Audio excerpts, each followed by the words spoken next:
اسی آئین کے اندر آرٹیکل 15 ہے جو آپ کو فریڈم آف موومنٹ کہتا ہے، اظہار آپ کو یہ آزادی دیتا ہے کہ آپ موومنٹ کر سکیں. کیا ہمیں ملتی ہے؟ کیا مہاجروں کو پاکستان میں ملتی ہے؟ ہم چھپتے پھر رہے ہیں کیونکہ ہم اس دستور کے محافظ بنے ہوئے ہیں. اس دستور کے محافظ بننے کی قیمت ہمیں یہ مل رہی ہے کہ ہم پاکستان میں چھپتے پھر رہے ہیں. آگے آ جائیے. رائٹ آف اسمبلی، ایک جگہ جمع نہیں ہو سکتے. قائد طریق الطاف حسین بھائی کے جلسوں کی اجازت، ہماری پولیٹیکل میٹنگز کی اجازت جو ہر ملک دیتا ہے ہمارے ساتھ نہیں ہے. اگین اس آئین کی خلاف ورزی کر رہے ہیں چیف جسٹس آف پاکستان صاحب، Sindh high court chief justice صاحب، آرمی چیف صاحب، پارلیمنٹ، یہ سب آپ دستور کے خلاف ورزی کر رہے ہیں. آگے آ جائیے. آرٹیکل 17 فریڈم آف ایسوسیشن، یعنی کہ آپ کسی سے بھی اپنے آپ کو منسلک کرنے کی آزادی رکھتے ہیں.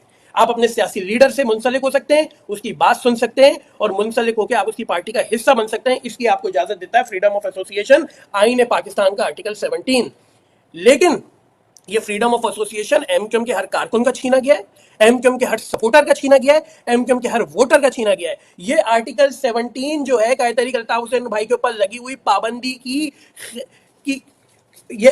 وہ جو پابندی لگائی ہوئی ہے اس کی بھرپور خلاف ورزی کر رہا ہے. یعنی کہ ایک عام آدمی پاکستان کے ہائی کورٹ میں، پاکستان کے سپریم کورٹ میں، پاکستان کے کورٹ میں جا کے فریڈم آف ایسوسیشن مانگ سکتا ہے آرٹیکل 17 کے تحت. اور یہی کام نثار پاور بھائی نے کیا. یہی کام پاکستان میں دیگر لوگ جا کے عدالتوں کے پاس جا رہے ہیں کہ بھائی ہمارا لیڈر ہے، ہم اس کو سننا چاہتے ہیں، ہمیں آئین کا آرٹیکل 17 دیتا ہے. لیکن آئین کا آرٹیکل 19 کیا کہتا ہے؟ آئین کا آرٹیکل 19 کہہ رہا ہے فریڈم آف اسپیچ. یہ سنا سنا ورڈ لگ رہا ہوگا پاکستان کی جوڈیشری کو.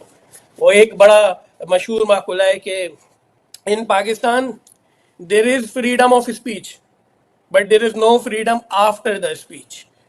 ہمیں تو آفٹر دا اسپیچ بھی فریڈم نہیں ہے اور بیفور دا اسپیچ کا بھی فریڈم نہیں ہے. حتیٰ کہ ہمارے ساتھیوں کے تو ہونٹوں کو باقاعدہ سوئی دھاگے سے سیا بھی گیا ہے. یہ وہ فریڈم آف اسپیچ ہے آرٹیکل 19 جس میں لکھا ہوا ہے کہ پاکستان کے ہر شہری کو اظہار کی آزادی ہونی چاہیے. یہ پاکستان کا آئین پڑھ رہا ہوں، یہ ایم کیو ایم کا مینیفیسٹو نہیں پڑھ رہا میں. آئین کا آرٹیکل 25A. آگے آ جائیے. ایکویلٹی آف سٹیزن، یعنی کہ تمام شہریوں کے برابری کے حقوق کی بات کر رہا ہے آئین پاکستان. جی جناب، اس کو میں آپ کو پڑھ کے بتاتا ہوں.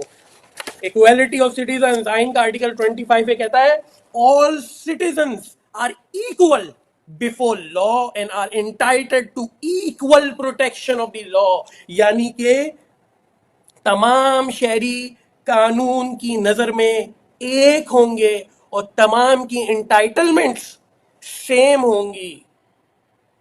میں تو ابھی کوئی واقعی کوٹ نہیں کر رہا، میں تو ابھی کوئی بات ہی نہیں کر رہا، لیکن میں صرف آئین پڑھ رہا ہوں. اور آپ دیکھیے کہ آپ کے گرد ساتھیوں، قائد طریق الطاف حسین بھائی کے وفا پرستوں، ووٹر سپورٹر، آپ دیکھیے کہ یہ آئین کیا کہہ رہا ہے اور آپ کے ساتھ کیا ہو رہا ہے. پھر آپ کو پتہ چلے گا کہ قائد طریق الطاف حسین بھائی کی جدوجہد کتنی صحیح جدوجہد ہے، اس دستور کے ساتھ کھڑے ہونے والی جدوجہد ہے.